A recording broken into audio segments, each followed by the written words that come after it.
हम दिल्ली में बैठे हुए हैं और दिल्ली में रिस्क भी सबसे ज्यादा है। कल मैं गुरुकुल से चलने वाला था तो मैंने बोला स्वामी जी आज मुझे दिल्ली जाना है, कोई व्यवस्था होगी तो बताइएगा। ये दिल्ली जा रहे हैं, ये तो गांव जाने का समय है, दिल्ली जाने का समय नहीं है। मैंने कहा स्वामी जी ये सब तो चलता ही रहेगा, जाना है तो जाना ही है। तो जैसा कि मैं देख पा रहा हूं, ये वैसे तो सभी आर्य समाजों में अनुभवी लोग ही मिलते हैं, पर ये विशेष रूप से एक तो दिल्ली का आर्य समाज है और अनुभवी लोगों का आर्य समाज है। और अनुभव जो है वो जीवन के उतार चढ़ावों से हमको प्राप्त होता है। कुछ कठिनाइयां आती हैं, कुछ अच्छाइयां आती हैं, कुछ कठिनाइयां आती हैं, कुछ अच्छाइयां आती हैं। अनेकों प्रकार की कठिनाइयां ही अधिक आती हैं, वही व्यक्ति को परिपक्व बनाती हैं। कभी बिजनेस है, कभी नौकरी है, कभी स्वास्थ्य है, कभी किसी का चले जाना है, कभी पड़ोसी हैं, कभी झगड़ा है, कभी कुछ है। ये सब चीजें हमको परिपक्व बनाती हैं, अनुभवी बनाती हैं।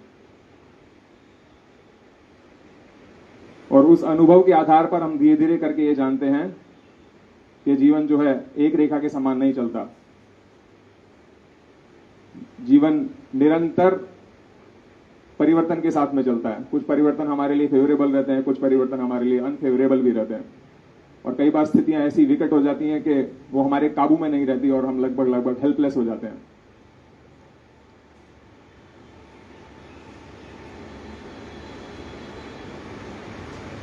हमारा जो अनुभव का दायरा है वो फिर भी सिमटा हुआ ही रहता है, हमारे एक्सपीरियंसेस भी सिमटे हुए रहते हैं।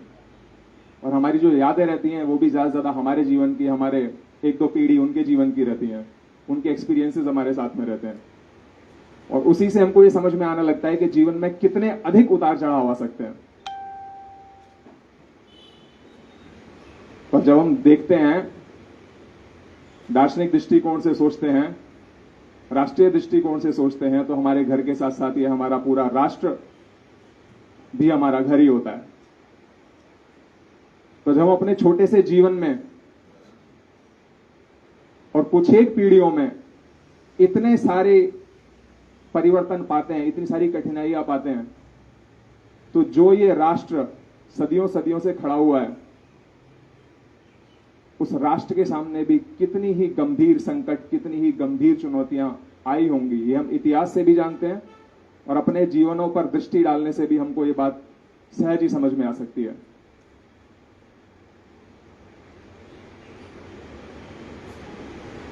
हम अपने घरों में बड़ी सहजता से रहते हैं। कितने बजे हम उठेंगे, कितने बजे हम खाएंगे, कहां खाएंगे, कितने बजे टीवी देखेंगे, क्या करेंगे, कैसे जिएंगे, क्या पहनेंगे, हमको पूरी स्वतंत्रता रहती है। कोई हमारी स्वतंत्रता में बाधक बनने वाला नहीं होता। लेकिन एक बार को हम कल्पना कर देखें,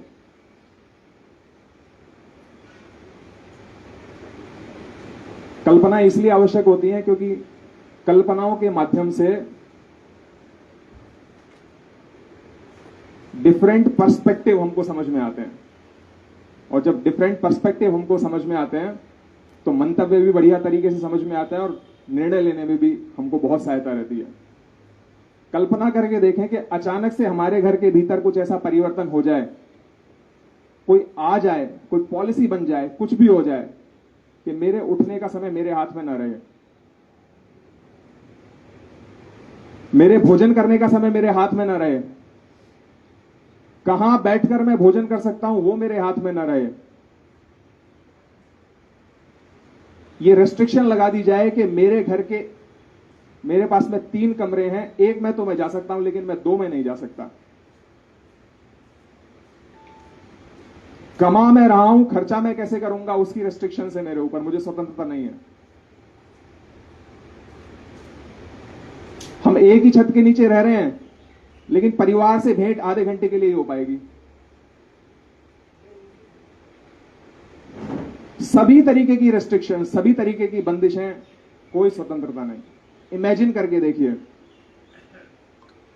इतने प्रेम से, चाव से, मेहनत से योजनाएं बना बना के जो घर हमने बनाया था, वो घर अगर कठोर शब्दों में कहें तो काटने को दौड़ेगा। उस घर के भीतर रहने की सारी प्रसन्नता, सारी स्वतंत्रता सब समाप्त हो जाएगी, सब धरी की धरी रह जाएगी, अगर हमको हमारे घर के अंदर हमारे हिसाब से जीने की स्वतंत्रता ना मिले तो। अब यहां से दो स्थितियां बनेंगी। पहली स्थिति यह बनेगी कि जिसकी वजह से मुझे कठिनाई हो रही है, मैं उससे अधिक शक्तिशाली हूं और उस पर सरलता से विजय प्राप्त कर लूं और उस समस्या से छुटकारा पाऊं। दूसरी परिस्थिति यह बनेगी कि जो मेरे लिए समस्या खड़ी कर रहा है वो मुझसे अधिक शक्तिशाली है और मैं उसके सामने कमजोर हूं, निर्बल हूं, असहाय हूं, उसको झेलने के अलावा मेरे पास में और कोई चारा नहीं है। दूसरी स्थिति बहुत ही भयावह स्थिति होगी, पूरे का पूरा जीवन का आधार ही हमारा खिसक जाएगा। ऐसी स्थिति में अगर कोई व्यक्ति हमको कहीं से कोई सहायता प्रदान कर देता है, जिसकी वजह से हम इस स्थिति में से बाहर निकल जाते हैं और वापस से अपनी स्वतंत्रता पा लेते हैं, तो कल्पना करके देखिए कि उस व्यक्ति के मन में, उस व्यक्ति के लिए हमारे मन में किस प्रकार के भाव होंगे। यहां पर बहुत सारे लोग गवर्नमेंट जॉब्स में रहे होंगे, मेरे घर में भी हैं।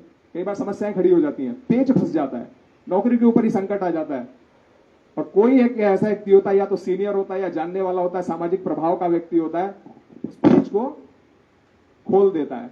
उसके प्रति हमारे मन में क्या भावना रहती है? एक कृतज्ञता की भावना हमारे भीतर रहती है, सारा जीवन उसके एहसान को ना भूल जाने की भावना हमारे भीतर रहती है। तो वैसे ही हमारे सारे जीवन के संकट को अगर कोई व्यक्ति हर ले, उस घर में वापस हमको स्वतंत्रता प्रदान कर दे, तो सोच के देखिए कि उसके प्रति हमारे मन में सारा जीवन एक एहसान की भावना और कृतज्ञता की भावना रहेगी कि नहीं रहेगी। इसी बात को थोड़ा सा अधिक विस्तार दें तो हमारे घर में जिस तरीके से हमको समस्याएं आती हैं, उसी तरीके से हमारा जो बड़ा घर है, हमारा जो वृहद घर है, ये भारत भूमि, ये भारत माता जो हमारा घर है, थोड़ा सा अलग दृष्टि से कहें तो हिंदुओं का इकलौता राष्ट्र है और कोई राष्ट्र ही नहीं है। वो जो हमारा घर है, विचार करके देखना चाहिए कि हमारे पूर्वजों ने इसी प्रकार की, जिस प्रकार का मैंने एक दृष्टांत सामने रखा है, एक दृश्य सामने रखा है, जो परिदृश्य बनाने की कोशिश करी है, एग्जैक्ट वही स्थितियां हमारे पूर्वजों के सामने भूतकाल में कितनी ही बार उत्पन्न हुई होंगी। हुई है, नहीं हुई है? हुई है।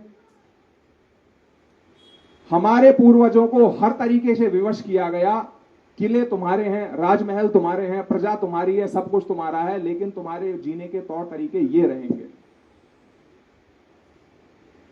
अब हमारे पूर्वजों ने किन किन तरीकों से, किन किन कठिनाइयों को झेलकर, किस बहादुरी से, किस वीरता से उन समस्याओं का समाधान किया होगा कि जिसके कारण आज हम यहां बैठकर इस भूमि पर ये सत्संग कर पा रहे हैं, हम उस स्थिति में अपने आप को पाते हैं। तो आज का जो विषय रखा गया था वो वीरता से संबंधित रखा गया था और इसकी पृष्ठभूमि थी भारत भूमि तो वीरों की भूमि है, महापुरुषों की भूमि है। तो मुझसे पूछा गया था कि जब ये कार्यक्रम बनने की बात चल रही थी कि 11 मई के आसपास कौन सी ऐतिहासिक तिथि पड़ती है। मैंने कहा 9 मई को भारतवर्ष के एक महान राजा, एक महान नीतिज्ञ, एक कुशल रणनीतिकार, बहुत बलिष्ठ, बहुत वीर, देशभक्त, मातृभक्त, संकल्प के धनी व्यक्ति का जन्म दिवस आता है और उन व्यक्ति का नाम है महाराणा प्रताप। 9 मई 1540 को महाराणा प्रताप का जन्म दिवस होता है। तो जैसे कि किसी व्यक्ति को बताया जाए सेब लाल होता है, कोई कोई हरे भी होते हैं, कोई कोई खट्टा भी होता है, खटास भी होता है, उससे बढ़िया उसको एक सेब दे दिया जाए, स्वतः समझ में आ जाएगा सेब कैसा होता है। तो वीरता की चर्चाएं करने से अच्छा एक वीर की चर्चा करी जाए तो स्वयं समझ में आ जाएगा कि वीरता की परिभाषा आखिर क्या क्या हो सकती है। तो कुछ देर के लिए हम ऐसे ही एक वीर महापुरुष महाराणा प्रताप जी की चर्चा करेंगे, उनकी जन्म जयंती के परिप्रेक्ष्य में उनको याद करने का प्रयास करेंगे, क्योंकि जब तक ये भूमि वीरों से भरी रही है तब तक हम सुरक्षित रहे हैं और आज यहां तक पहुंच पाए हैं। तो 9 मई 1540 को कुंभलगढ़ में महाराणा प्रताप का जन्म होता है। माता रानी जयवंती बाई और पिता राणा उदय सिंह के यहां। 9 मई 1540 से पहले 1534 और 1535 के आसपास कुंभलगढ़ में एक जौहर हुआ था। राणा सांगा की हार के पश्चात एक जौहर हुआ था और उस जौहर में लगभग 700 क्षत्रियों ने अपना सर्वस्व बलिदान दिया था।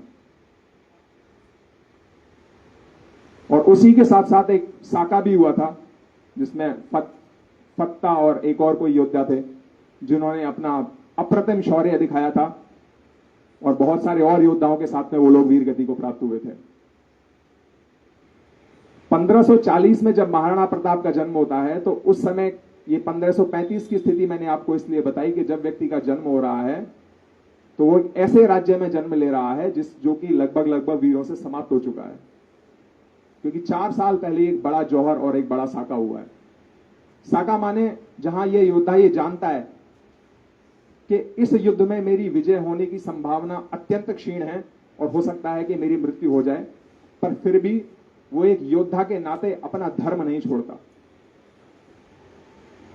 योद्धा का काम है दूसरों की रक्षा के लिए लड़ना। वो अपना लड़ने का धर्म नहीं छोड़ता। उसको पता है मेरी मृत्यु हो सकती है, फिर भी वो लड़ता है और लड़ते लड़ते मर भी सकता है और मर जाता है, और ऐसा इतिहास में अनेकों बार हुआ है। उन स्थितियों में महाराणा प्रताप का जन्म होता है और जन्म के कुछ समय पश्चात ही महाराणा उदय सिंह की भी हार होती है। कुंभलगढ़ उनको छोड़ना पड़ता है। कुंभलगढ़ से लगभग 90 मील दक्षिण में वो उदयपुर में जाकर बसते हैं और महाराणा प्रताप का लालन पालन वहीं होना शुरू होता है। लेकिन जैसा कि घरों में भी बहुत सारी समस्याएं होती हैं, राज परिवारों में भी समस्याएं हो सकती हैं, और भी कुछ कारण रहे हों, महाराणा प्रताप को बहुत अधिक समय तक महलों में न रहकर नीचे तराई के क्षेत्रों में एक सामान्य व्यक्ति की तरह जीवन बिताना पड़ता है। और दुर्भाग्य से या सौभाग्य से यह घटना उनके जीवन के लिए एक निर्णायक वरदान साबित होती है, क्योंकि जब वो तराई के क्षेत्र में रहे थे तो वो भीलों का क्षेत्र था और भील चूंकि निरंतर पहाड़ियों के बीच में रहते हैं, उस क्षेत्र से उनका पूरा परिचय रहता है। तो वहां की भौगोलिक स्थितियां, वहां की प्राकृतिक स्थितियां, उन सभी से महाराणा प्रताप का बचपन में ही परिचय हो जाता है और उनको दक्षता प्राप्त हो जाती है। तो उनका जीवन आगे बढ़ता जाता है। बचपन से ही वो बहुत बलिष्ठ थे। 7 फीट से अधिक उनकी हाइट थी और मेरे ख्याल से 110 किलो के आसपास उनका वजन था।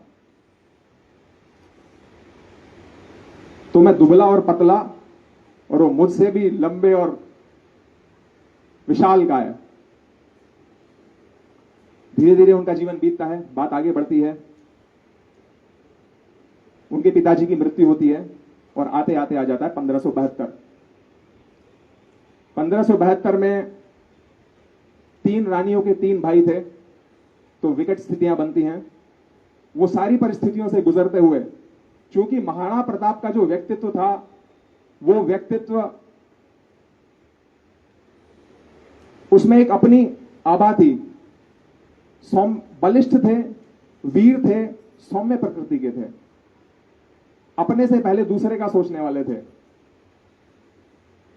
प्रजा का उनके ऊपर विशेष स्नेह था और चूंकि एक जीवन का एक लंबा काल उन्होंने सामान्य प्रजा के बीच में बिताया था, जैसे यूं कहें जैसे कि आज के समय में संघ के प्रचारक बिताते हैं और अंत में प्रजा के प्यारे हो जाते हैं, तो वही स्थिति उनकी बनी थी। तो जो जिन स्थितियों में उनका बचपन बीता था, उनके कारण से वो प्रजा के प्यारे स्वतः ही बन गए थे। तो पहले तो जगमाल जी को गद्दी पर बिठाया जाता है, लेकिन जो वहां के सरदार थे उनको अच्छी तरह पता था कि ये लायक नहीं है, उनको गद्दी से हटा दिया जाता है। फिर उनके दूसरे भाई शक्ति सिंह जो निर्दयी प्रवृत्ति के थे, और वो इतने निर्दयी प्रवृत्ति के थे कि राणा उदय सिंह ने बचपन में ही उनकी हत्या करवाने का आदेश दे दिया था। लेकिन उनके प्राण इसलिए बच जाते हैं कि एक सरदार थे जिनके यहाँ कोई संतान नहीं थी। उन्होंने कहा कि मेरे पास में संतान नहीं है, हो सकता है कि ईश्वर की ये इच्छा हो, मैं इनका लालन पालन कर लेता हूं। दोनों भाइयों के साथ में महाराणा प्रताप ने जितना बढ़िया तरीके से कोई निभा सकता है उतना बढ़िया तरीके से निभाया। और दोनों भाइयों ने महाराणा प्रताप के लिए कांटे बोए। जगमाल ने अधिक बोए, शक्ति सिंह ने भी कांटे बोए, लेकिन अंततः भाई के प्रेम के कारण वो सहायक ही सिद्ध हुए अंतिम समय, बिल्कुल एकदम अंतिम समय में जाकर। तो दोनों भाइयों पर वरीयता प्राप्त करते हुए अंत में 1572 में उनको राणा बनाया जाता है, माने राजा बनाया जाता है।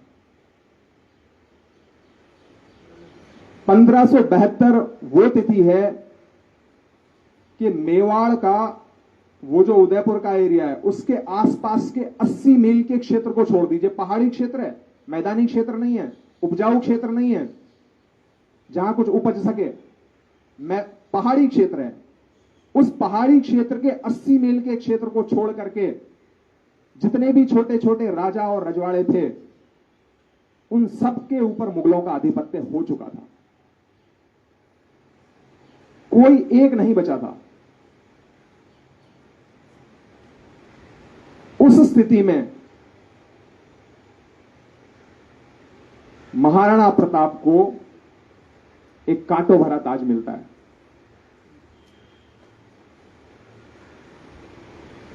पंद्रह सौ 1572 जब वो राजा बन जाते हैं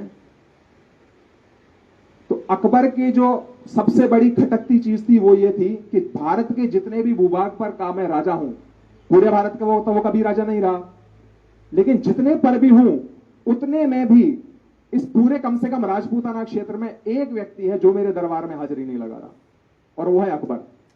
वो 80 मील का क्षेत्र अकबर के लिए कोई विशेष महत्व का नहीं था, लेकिन एक कसक थी मन के भीतर कि एक छत्र शासन तुम्हारा नहीं है, क्योंकि एक व्यक्ति ऐसा है जो तुम्हारे सामने झुक नहीं रहा है। उनको झुकाने के लिए अकबर ने मल्टीपल संधि प्रस्ताव भेजे, और एक संधि प्रस्ताव जो भेजा गया वो राजा मानसिंह के माध्यम से भेजा गया। और उस संधि प्रस्ताव में पहले जितने संधि प्रस्ताव भेजे गए थे उन संधि प्रस्तावों में महाराणा प्रताप ने पूर्णतः कूटनीति से काम लिया। किसी संधि प्रस्ताव वाले से उन्होंने कोई शत्रुता नहीं दिखाई, सभी संधि प्रस्ताव वालों का एकदम बिल्कुल राजशाही तरीके से उनका स्वागत किया, और कोई ना कोई बहाना बनाकर सबको लौटा दिया। मेरे सरदार राजी नहीं होंगे, मेरी प्रजा इस बात के लिए कभी राजी नहीं होगी। मेवाड़ में कभी किसी ने किसी के सामने सिर नहीं झुकाया, किसी राजा ने किसी दूसरे राजा के सामने, मेरी प्रजा विद्रोह कर देगी।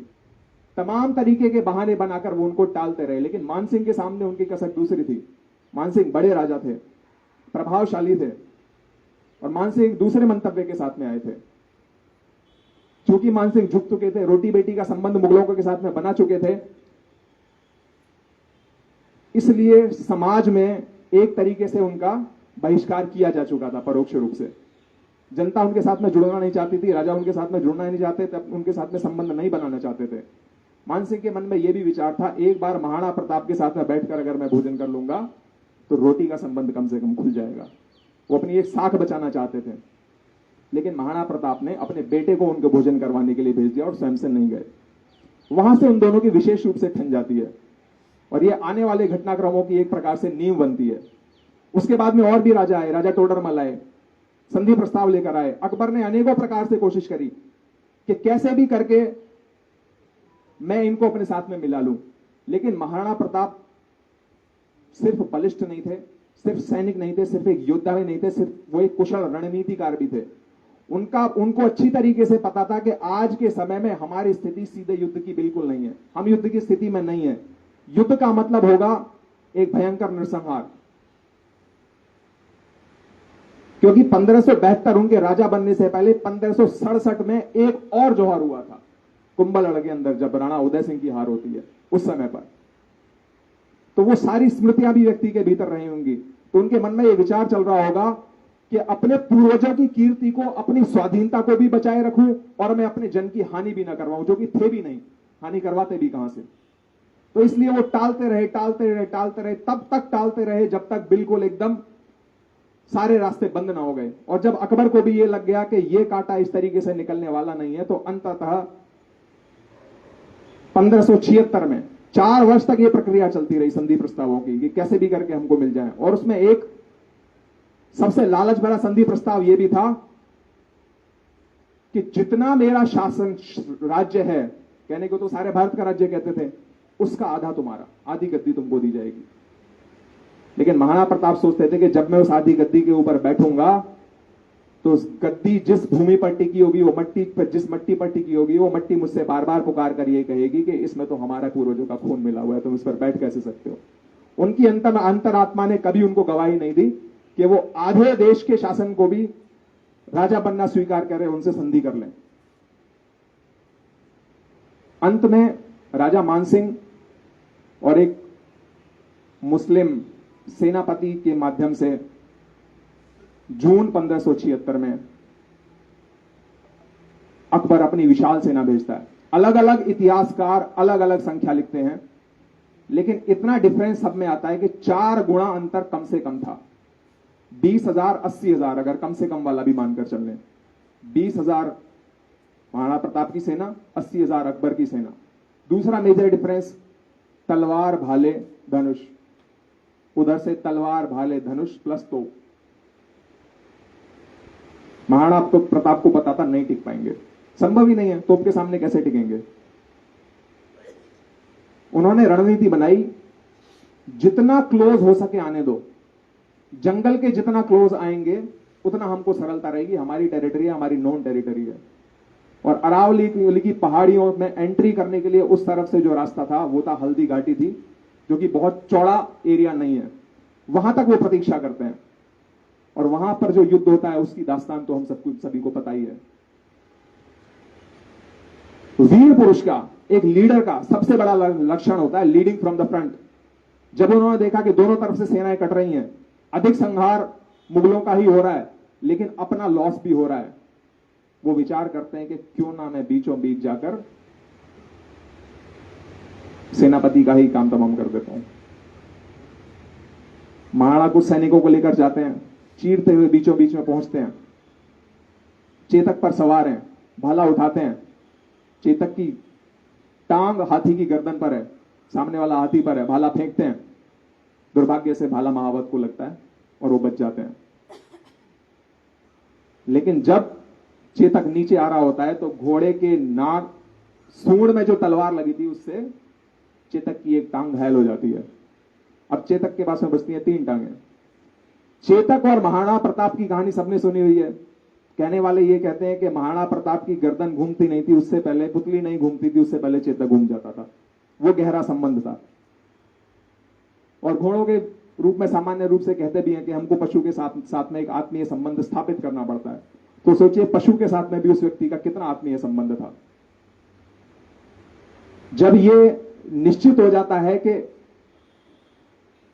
ये प्रक्रिया पूरी नहीं हुई, टारगेट हिट नहीं हुआ, महाराणा सुरक्षित नहीं है, तो झाला नाम के एक व्यक्ति थे, वो उनसे उनका मुकुट मांग लेते हैं और बहुत अनुनय विनय के बाद महाराणा प्रताप उनको अपना मुकुट दे देते हैं और एक टुकड़ी के साथ में वो वहां से निकलते हैं। 110 किलो महाराणा प्रताप का वजन और कहते हैं कि शायद 80 किलो के आसपास उनका बख्तर बंद और उनका भाला आदि सब मिला दो तो 200 सवा 200 किलो का भार चेतक के ऊपर है, 3 टांग हैं और घोड़ा सर पर दौड़ा जा रहा है। दौड़ा जाता है, अरावली की पहाड़ियों के बीच में पहुंचकर 26 फीट का नाला बताते हैं। 26 फीट के नाले को 225 भार लेकर चेतक कूद जाता है। कूद तो जाता है, वहां पर जाकर महाराणा उसको रोकते हैं, सहलाते हैं और वो धड़ाम हो जाता है। एक्सर्शन के कारण चेतक की तुरंत मृत्यु हो जाती है। आज भी वहां पर उसका स्मारक बना है। पीछे से शक्ति सिंह आ रहे थे, वही शक्ति सिंह जो अकबर के साथ में जाकर मिल चुके थे।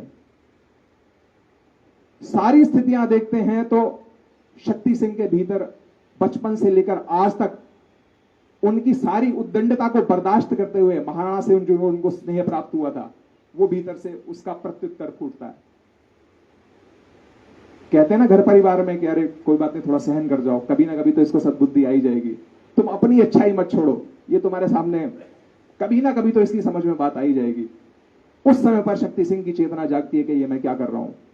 शक्ति सिंह महाराणा प्रताप को अपना घोड़ा देते हैं, जो सैनिक टुकड़ी उनके पीछे आ रही थी उसको मार के भगाते हैं और कहते हैं कि मेरे पास में 20,000 सैनिक है, वो मैं वापस जाकर लेकर आता हूं।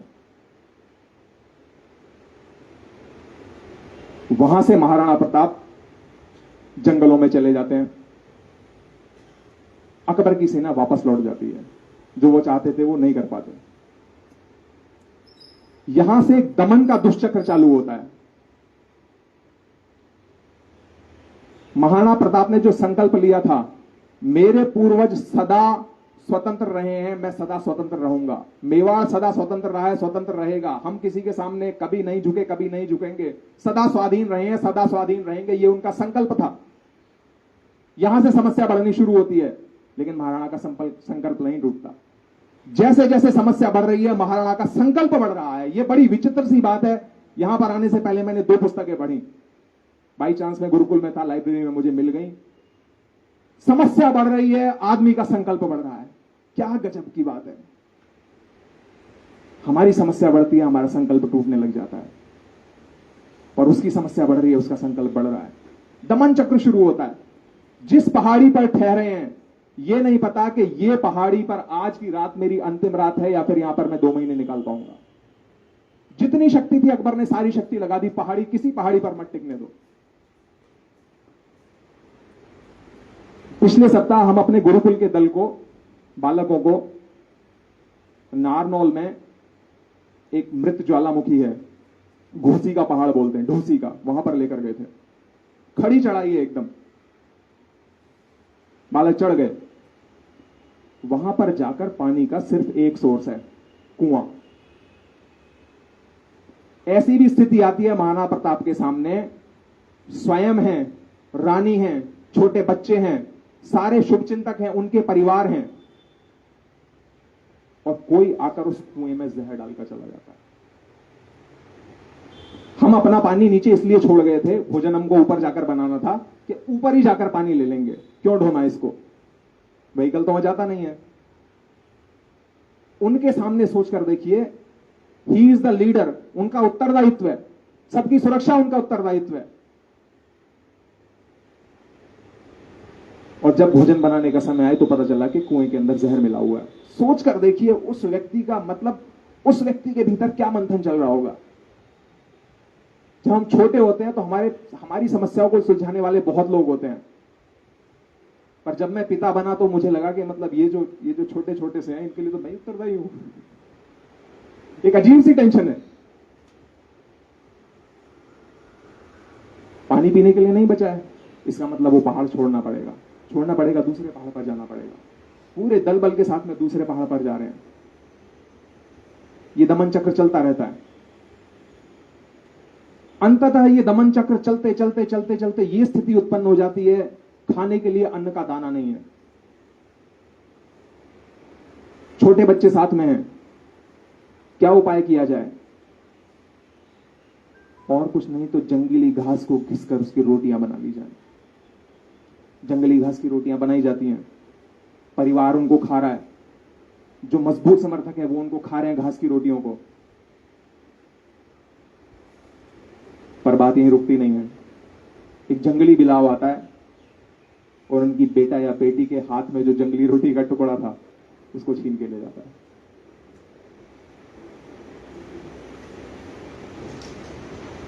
हमारे बच्चे के लंच में 3 चीजें हमको देनी थी, 4 देनी थी, 3 दे दी, 1 छूट गई। हमको कष्ट की स्थिति हो जाती है, यार ये तो बनाया था, ये तो छूट गया, अब खाने में कैसे खाएगा, मन नहीं लगेगा। उस व्यक्ति को सोच कर देखिए, राजा है, रानी है, महलों में पले हुए लोग हैं, घास की रोटियां खा रहे हैं, और उसको भी जंगली पशु छीन कर ले जा रहा है। क्या स्थिति रही होगी? वहां पर आकर ऐसा इतिहासकार कहते हैं महाराणा टूटने लगते हैं और संधि का विचार अपने मन में बनाने लगते हैं।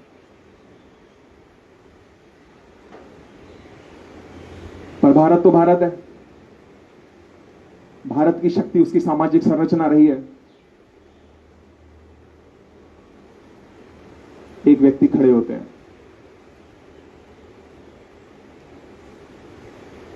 भामाशाह, सबने उनका नाम सुना ही होगा। भामाशाह उनके पुराने सहयोग भी थे, किलेदार भी थे। उसी समय भामाशाह का सहयोग उनको प्राप्त होता है और वो इतना धन उनको देते हैं कि उनकी पूरी फौज, ऐसा कहते हैं कि लगभग 22 वर्ष तक अपना पूरा निर्वहन कर सकती थी। जब वो धन 20,000 अशरफियां उस समय की बताते हैं, जब वो धन महाराणा को प्राप्त हो जाता है तो वहां से एक नवीन शक्ति का संचार होता है और महाराणा दोबारा से अपनी सेना को संगठित करना शुरू कर देते हैं। इसके बैकग्राउंड में एक घटना और घटती है जो मुझे बड़ी विचित्र लगी जब मैं उस पुस्तक को पढ़ रहा था। जब महाराणा भागे भागे फिर रहे थे, उस समय प्रजा ने बिना किसी नेतृत्व के कम से कम 3 जो मुगलों ने किले कब्जा लिए थे, उन 3 किलों के ऊपर प्रजा ने स्वतः हमला कर दिया। वो व्यक्ति उतने स्ट्रांग लीडर थे कि हर दिल में वो महाराणा को स्थापित कर चुके थे। उन लोगों की प्रतीक्षा नहीं थी कि हमारे लीडर जब आएगा तभी हम करेंगे। उनको पता था हमको करना क्या है, उनको पता था हमारा टारगेट क्या है, हमको पता है हमारा टारगेट क्या है, क्रेडवंतो विश्वमार्यम। पर बिना किसी की उंगली दिखाए हम करते नहीं करते वो एक अलग बात है। सोच के देखिए कि जनता बिना किसी राजा के, बिना किसी लीडर के 3 किलो पर जगह जगह अलग अलग समय में आक्रमण कर दे रही है। हर कोई योद्धा है, हर कोई महाराणा है। ये एक दिन में घटने वाली घटना नहीं होती है। वो व्यक्ति खपरा है, उसको देख देख कर जनता के भीतर संस्कार पैदा हो रहे हैं कि हम क्या कर रहे हैं। भामाशाह से मिले हुए धन से नई ऊर्जा उनको प्राप्त होती है। धीरे धीरे करके मैं सीधा 1582 पर आ जाता हूं, जब दिवेर का युद्ध होता है। वो दिवेर के युद्ध में घमासान लड़ाइयों की, it's a chain of wars, लड़ाइयों की चेन है, श्रृंखला है वो दिवेर का युद्ध। और वहां पर वो धीरे धीरे करके कुंभलगढ़ के आसपास के, उदयपुर के आसपास के जितने किले थे उन सारे किलों को उनसे वापस प्राप्त करने लग जाते हैं। अकबर बहुत माताफोड़ी करता है, 9 महीने तक पड़ाव डालकर रहता है। अंततः पहले तो मालवा चला जाता है और मालवा में जाने के बाद में वहां से वो वापस अरब की ओर चला जाता है। और अंत में महाराणा प्रताप की अपनी चोटों से, शिकार की चोटों से 57 वर्ष की आयु में, मेरे ख्याल से 1597 के आसपास में उनकी स्वतः मृत्यु होती है। महाराणा प्रताप चले गए, 485 वर्ष बीत गए, लेकिन मेरे जैसे व्यक्ति के मन में यह प्रश्न उठता है कि क्या स्थितियां बदल गई हैं, वैसी की वैसी हैं। 712 ईस्वी में जब राजा दाहिर सेन के ऊपर मोहम्मद बिन कासिम का आक्रमण हुआ था, वो स्थिति हो, चाहे 1540 हो, चाहे 1572 हो, चाहे 1576 हो, चाहे 1582 हो, चाहे आज 2025 हो, स्थितियां बिल्कुल समान है। क्यों? क्योंकि स्थितियों को बनाने वाली वो एक परम जादू भरी पुस्तक है, और वो परम जादू भरी पुस्तक जब तक रहेगी तब तक ये स्थितियां उत्पन्न होती रहेंगी, क्योंकि वो पुस्तक किसी और को देखना ही नहीं चाहती है, देखने की शिक्षा ही नहीं देती है। अब ये हमको देखना है कि हम इतिहास से अपनी कितनी शिक्षा लेते हैं। हम में से कौन खड़ा होता है, हम में से कौन महाराणा प्रताप बनना चाहता है, या फिर अपनी कौन संतानों को महाराणा प्रताप बनाना चाहता है। आज जो यहां गीत गाया जा रहा था उसमें बालकों को वीर बनाने की बात हो रही थी।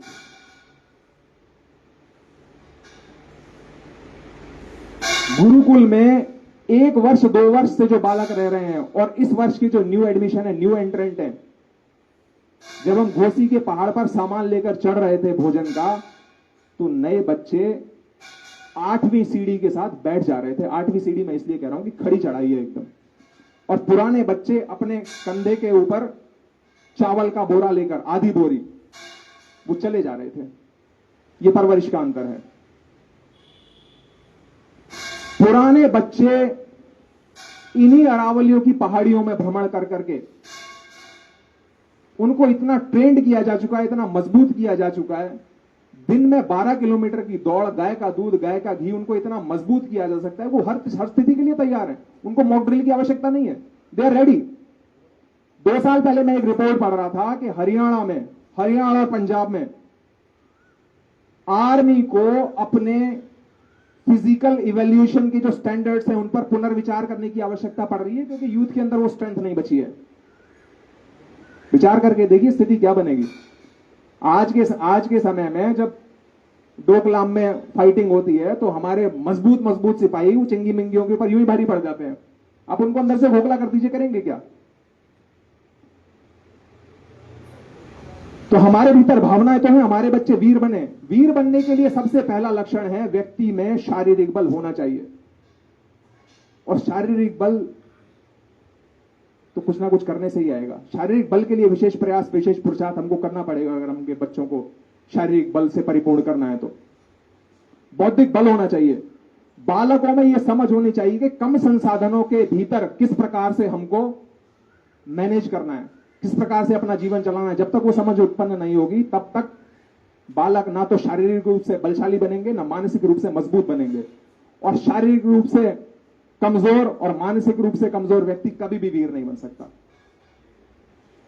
वीर अगर बनना है तो तपना तो पड़ेगा, अपने बालकों को तपाना तो पड़ेगा। स्वस्थ शरीर में ही स्वस्थ मस्तिष्क का वास होता है। महाराणा प्रताप के भीतर सबसे बड़ी चीज जो मुझे दिखाई दी, वो दिखाई दी संकल्प शक्ति। उनका संकल्प बल इतना स्ट्रांग था, चाहे वो महाराणा प्रताप हो, चाहे वीर शिवाजी हो, चाहे वो छावा हो। नाखून उखाड़े जा रहे हैं, संकल्प नहीं टूट रहा है।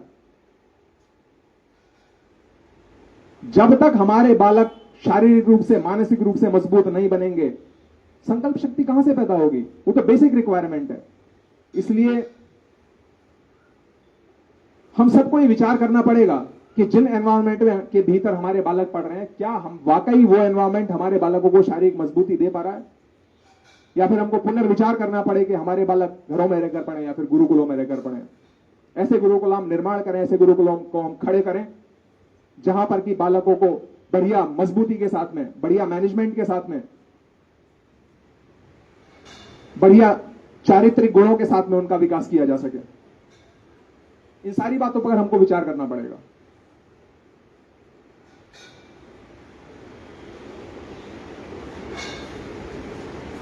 महर्षि दयानंद सरस्वती जी लिखते हैं मनुष्य की डेफिनेशन में, मनुष्य उसी को कहना जो स्वात्मवत दूसरों के सुख दुख और हानि लाभ को समझे।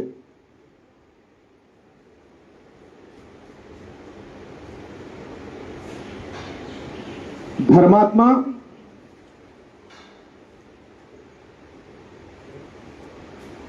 व्यक्ति कितना ही निर्बल, कितना ही निर्गुण, कितना ही असहाय क्यों ना हो, सदा उसकी सहायता करे। और अधर्मात्मा व्यक्ति कितना ही बलशाली क्यों ना हो, कितना ही गुणवान क्यों ना हो, कितना ही सनात क्यों ना हो, सदा उसके बल की हानि किया करे। इतना ही नहीं, ऐसा करने में कितना ही दारुण दुख क्यों ना प्राप्त हो, चाहे प्राण ही क्यों ना चला जाए, पर मनुष्य के इस धर्म से कभी पीछे ना हटे। महाराणा प्रताप, उनके पूर्वज वीर शिवाजी, जितने भी लोग हुए हैं, वीर की एक ही पहचान मुझे दिखाई दी, वीर के भीतर प्रतिकार की भावना होती है, अधर्म से लड़ने की भावना होती है। जो प्रतिकार ना कर सके उसको वीर नहीं कहा जा सकता।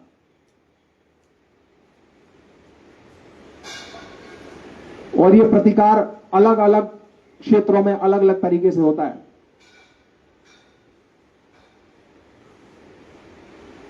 और बड़ी विचित्र स्थिति देखिए, एक सप्ताह पहले किसी स्त्री के पति की गोली मारकर हत्या कर दी जाती है, और उस स्त्री के मन में जो भाव पैदा हो रहा है वो ये भाव पैदा हो रहा है कि जिस जगह पर, जिस क्षेत्र के लोगों के द्वारा मेरे पति की हत्या की गई है उनको बदनाम ना किया जाए। मेरा पति मरा है लेकिन मुझे तो भाई प्राप्त हुए हैं। क्या मानसिकता है? प्रतिकार तो व्यक्ति तब करेगा जब उसको यह पता होगा कि ये मेरा शत्रु है, मुझे इसका प्रतिकार करना है, ये अधर्म कर रहा है, इसका मुझे प्रतिकार करना है। विचित्र स्थिति देखिए, दुर्गति की पराकाष्ठा देखिए, ये ही नहीं पता कि शत्रु कौन है। मेरे पति को मारकर इसने किया क्या, इस बात का एहसास ही नहीं है। कौन मेरे पति को मार रहा है? बुलेट मेरे पति को मार रही है, व्यक्ति मेरे पति को मार रहा है, विचार मेरे पति को मार रहा है, कौन मेरे पति को मार रहा है?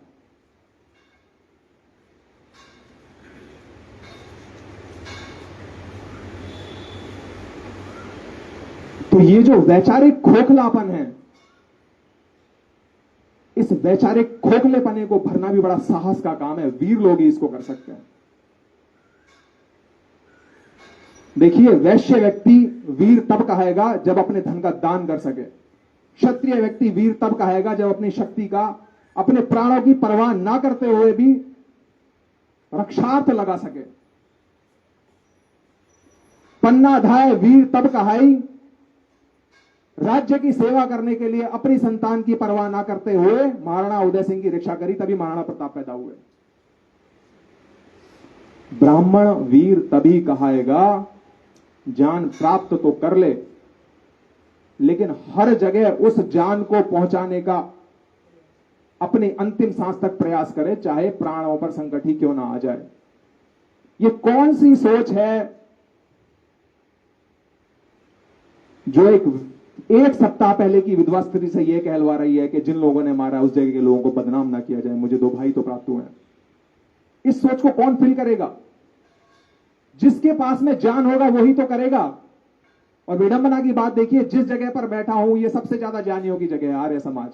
क्योंकि आर्य समाज के पास में वेद है, वेद है तो निश्चित रूप से सबसे अधिक जान है। अब भाई जिसके पास में जान है, देने का उत्तरदायित्व किसका? जिसके पास में धन होगा उसी से तो अपेक्षा करी जाएगी। जो निर्धन होगा उससे कैसे अपेक्षा करी जा सकती है? लेकिन विडंबना यह है कि आर्य समाज में आज स्थिति यह हो गई है कि हम प्रतीक्षा मोड में हैं कि कोई आर्य समाज में आ जाएगा तो हम उसको प्रवचन दे देंगे। इससे काम चलने वाला नहीं है। कितने लोग आर्य समाज में आएंगे? मेरा एक विचार था कि यह कार्यक्रम या तो किसी मंदिर में रखा जाए या किसी पार्क में रखा जाए, किसी गुरुद्वारे में रखा जाए। उसका एक रीजन था, मैंने पूरी बात के अंदर मैंने कोई वेद के वाक्य को टच ही नहीं किया, सिर्फ महर्षि का एक वाक्य उठाया है। लेकिन मुझे लगता है कि कहीं ना कहीं वीरता की परिभाषा यहां पर स्थापित हो रही है। जितने भी शब्द मैंने बोले उससे मैंने किसी चीज का कंटेक्स्ट नहीं लिया, किसी चीज का रेफरेंस नहीं लिया, क्योंकि मोटी मोटी बातें सामान्य हिंदू समाज नहीं समझता। हमको सामान्य हिंदू समाज के भीतर जाकर काम करने की आवश्यकता है। ये वही जेएनयू वाली मानसिकता है जो ये उस स्त्री से ये कहलवा रही है कि मुझे 2 भाई तो प्राप्त हुए हैं कम से कम। उसको जाके करेक्ट करेगा कौन? भारत भूमि वीरों की भूमि है, भारत भूमि महापुरुषों की भूमि है। महीने में 2 बार महापुरुषों की जन्म जयंती, मृत्यु जयंती वो आती ही आती है। जो बातें मैं कह रहा हूं, मेरी बातों में किसी विशेषज्ञता की आवश्यकता नहीं है। आप में से 10 व्यक्ति 10 विद्यालयों के भीतर, 10 कॉलेजेस के भीतर जाकर महाराणा प्रताप के नाम पर यह बातें कह सकते थे। आप में से 10 व्यक्ति वीर शिवाजी की जन्म जयंती पर 10 कॉलेज में जाकर यह बात स्वतः कह सकते हैं।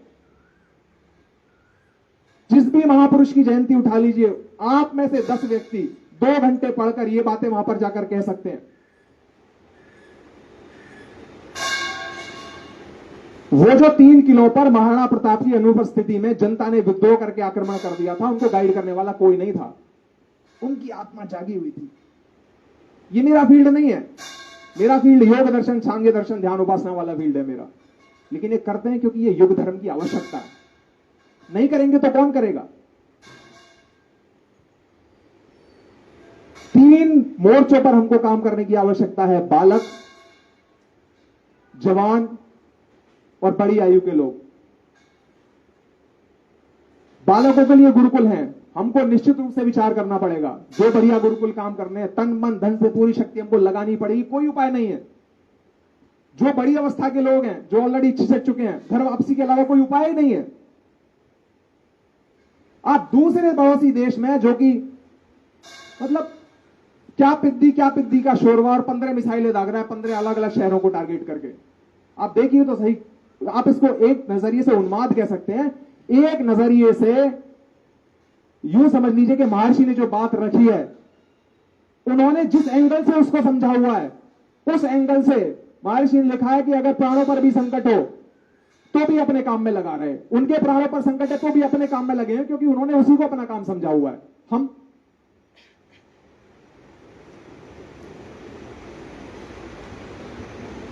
गुरुकुल, घर वापसी, और तीसरा काम है यंग जेनरेशन। यंग जेनरेशन हमारे पास में नहीं आएगी, नहीं आएगी, नहीं आएगी। यंग जनरेशन के पास में हमको जाना पड़ेगा, जाना पड़ेगा, जाना पड़ेगा। यंग जनरेशन के पास में कैसे जाएंगे, उसके लिए गवर्नमेंट से गाइडलाइन नहीं आएगी, नहीं आएगी, नहीं आएगी। यंग जनरेशन के पास में जाने के तरीके हमको ढूंढने पड़ेंगे, ढूंढने पड़ेंगे, ढूंढने पड़ेंगे।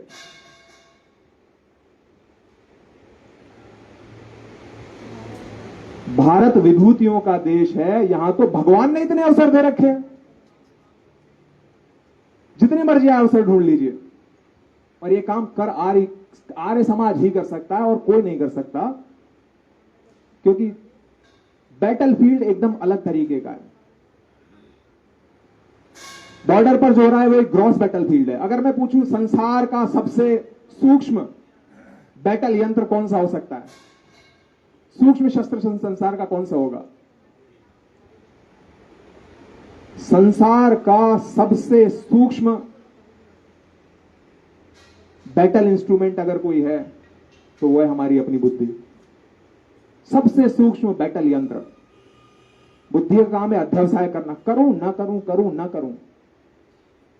अच्छा, सबसे सूक्ष्म बैटलफील्ड कौन सा हो सकता है संसार का? सबसे सूक्ष्म बैटलफील्ड अंतःकरण। फाइनेंशियल ईयर के अंत में टैक्स फाइल करना है, करूं ना करूं। बुद्धि और अंतःकरण में पड़े हुए, चित्त में पड़े हुए पुराने संस्कार दोनों मिलकर निर्णय लेवा रहे हैं। निरंतर बैटल चल रही है। युद्ध के बाद ही शांति होती है। अगस्त में अगर कोई व्यक्ति चैन से सो रहा है, इसका मतलब वो अपना युद्ध जीत चुका है। ये वाला सूक्ष्म वाला, टैक्स भरी दो। व्यवस्था खराब है, इसका मतलब ये नहीं मैं टैक्स चोरी करूंगा, व्यवस्था को बदलूं। अगर मैं इसी व्यवस्था का हिस्सा बनकर टैक्स चोरी कर लेता हूं तो बदलने की भावना जागी नहीं। मैंने अपना कंफर्ट जोन तलाश लिया, मैंने अपना रास्ता तलाश लिया, मुझे बदलने की आवश्यकता नहीं पड़ेगी। सबसे सूक्ष्म बैटलफील्ड है अंतःकरण। सबसे सूक्ष्म बैटल यंत्र अगर कोई है तो वो है हमारी बुद्धि। वामपंथ ने, जेएनयू ने, इसने उसने, टुकड़े टुकड़े गैंग ने उसी बैटलफील्ड को करप्ट किया है। और इस बैटलफील्ड की समझ अगर किसी के पास में है तो सिर्फ और सिर्फ आर्य समाज के पास में है।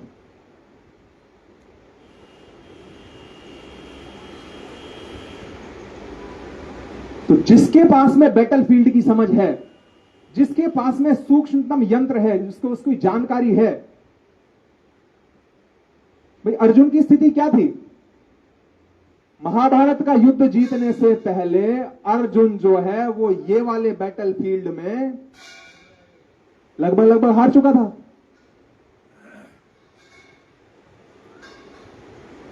श्री कृष्ण ने जब उसको समझा दिया, वो जो एक श्लोक आता है, स्वधर्मे ब्ला ब्ला ब्ला, परधर्मे भयावह आदि आदि। अपने धर्म में रहते हुए जो इस समय मेरा धर्म है, मैंने शुरू में कहा था कि साका वैल्यूएबल है कि नहीं है, यह श्री कृष्ण जी की इस शिक्षा से हमको समझ में आ जाएगा। मुझे अपने सूक्ष्मतम बैटल यंत्र को सदा तैयार रखना है कि नहीं रखना? बुद्धि को रखना है कि नहीं रखना? बुद्धि किसके सहयोग से काम करेगी? संस्कारों के सहयोग से काम करेगी। अगर मेरा काम धर्म है लड़ने का और मैं भाग जाऊं तो मेरे संस्कार खराब होंगे कि नहीं होंगे? साका के माध्यम से उन वीरों ने अपने संस्कार बचाए, क्योंकि उनको पता था शरीर तो छूट जाना है, आज नहीं छूटेगा, 20 साल बाद छूट जाएगा। लड़ते लड़ते ना छूटेगा तो महाराणा प्रताप की तरह हो सकता है, शिकार खेलते हुए स्वतः छूट जाए।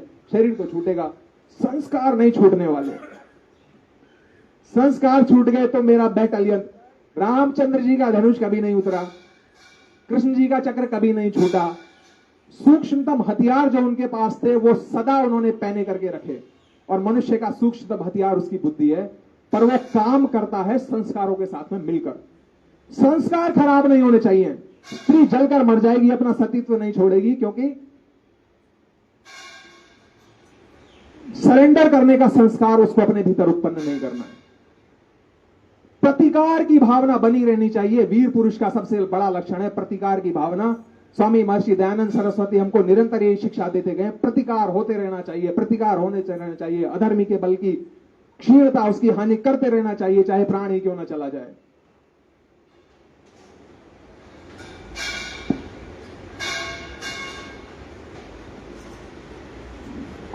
वैसे तो समय का अतिक्रमण ऑलरेडी हो चुका है।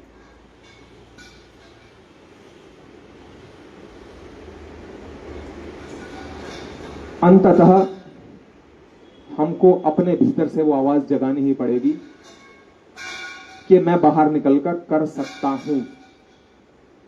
जब तक ये भीतर आवाज हमारे भीतर से जागेगी नहीं, तब तक हम सदा एक महाराणा प्रताप की प्रतीक्षा में लगे रहेंगे, और जो किले हम फतेह कर सकते हैं वो किले भी हम फतेह नहीं कर पाएंगे।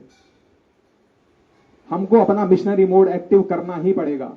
मिशनरी उसको मोटा मोटा समझना चाहिए जो अपने ध्येय को समझ चुका है, जिसको सारी समस्याओं का पता है, जिसके पास में सारे टूल्स हैंगे। उसके बाद में वो किसी की प्रतीक्षा नहीं करता, बस अपना लग जाता है। जहां बाइबल मिली वहीं तिलक ब्रिज के रेलवे ब्रिज के ऊपर अपना खड़ा हो गया और बाइबल को बांच रहा है। कोई उसके पास में मोटा ज्ञान नहीं है, अपने काम में लगा हुआ है। कोई स्कूल, कोई कॉलेज महाराणा प्रताप के नाम पर, वीर शिवाजी के नाम पर हमको अपने गेट हमारे ऊपर बंद नहीं करेगा। कम से कम आज के समय में वो स्थिति नहीं है। माना के शुद्धि के अवसर यहां आप लोगों के पास में बहुत नहीं हो सकते हैं। माना के गुरुकुलों की डायरेक्ट सेवा सहयोग आप लोग नहीं कर सकते, इनडायरेक्ट भले ही कर दें। लेकिन ये जो तीसरा वाला जो एस्पेक्ट बचता है यंग जनरेशन के पास में जाकर काम करने का, ये आप बड़ी ही सहजता से कर सकते हैं। आप मेरा विश्वास मानकर देखिए, मैंने आज के पूरे इस सत्र में कोई एक विद्वत्ता की बात नहीं करी है। करी हो तो बता दीजिए।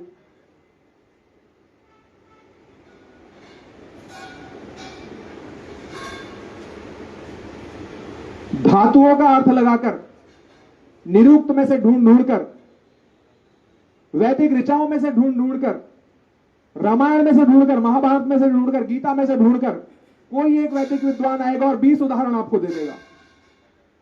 किसी उदाहरण की आपको किसी कॉलेज में आवश्यकता नहीं है।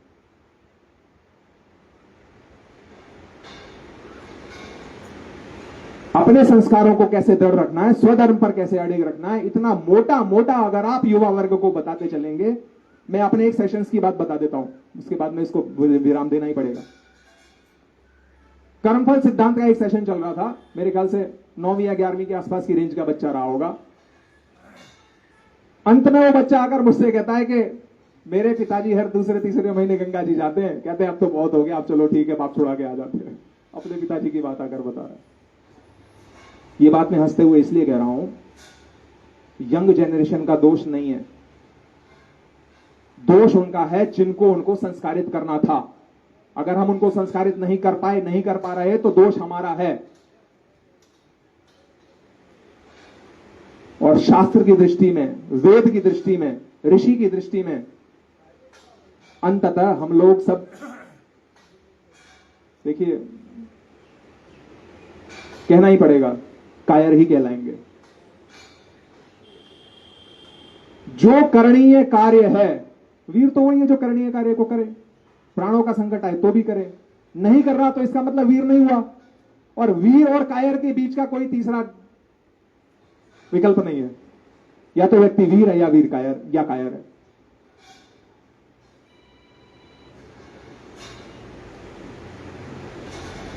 तो आदरणीय प्रधान जी ने, आदरणीय मंत्री जी ने,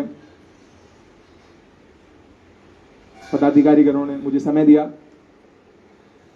आप सभी पूजनीय वंदनीय लोगों ने मेरी बात को ध्यानपूर्वक सुना, उसके लिए आपका हृदय की गहराइयों से आभार है, धन्यवाद है। मेरा इतना विनम्र निवेदन है, पुनः निवेदन है, अपने पूर्वजों से शिक्षा लेते हुए वीरता की ओर धीरे धीरे करके एक कदम बढ़ाएं। संकल्प लें, घर पहुंचते पहुंचते हम ये ढूंढ लें कौन से महापुरुष की जयंती आने वाली है, और तलाश करना शुरू कर दें कि मैं कहां जाकर किसको क्या शिक्षा, क्या प्रेरणा दे सकता हूं। तो मेरा यहां आना कुछ हो सकता है सार्थक हो जाए। आप सभी ने मेरी बात को ध्यानपूर्वक सुना, आप सभी का बहुत बहुत धन्यवाद। सभी को सादर नमस्कार।